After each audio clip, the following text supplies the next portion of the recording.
કેમ છો? તો આપણે આવી ગયા છીએ ભુજ. આપણે આવી ગયા છીએ બધા કબરાવ દર્શન કરવા.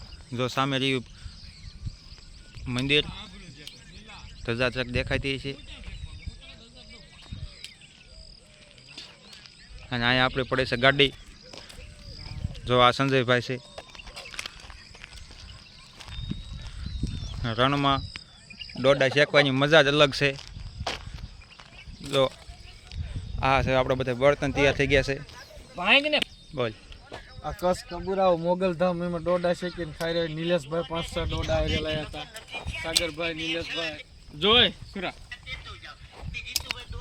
આ પછી અમે બધા જો આવું સાંભળવી છીએ અત્યારે જવાનું થાય ને એક બે ને ત્રીજી છોકરી પસંદગી કરી લેવી બહુ નખરા ન કરવા આપણી કેપેસિટી આ કાંઈ મજા જ અલગ છે ડોડા ખાવાની. ફરવાની અને મજા જ અલગ છે ફરવાની. અહીંથી આપણે જવાનું છે કાળો ડુંગર બધાની ફરવા. આમાં સંજયભાઈ, નિલેશભાઈ લ્યો એ બહુ મહેનત કરે છે. લાકડા દૂર દૂરથી લઈ આવ્યા. બુશ મારેલા લાકડા અને બુશ મારેલા ડોડા નથી. ડોડા ભાઈ ઘરના આ છે રણ. તમારી નજર પગે કાલગણ રણ જ છે બધે.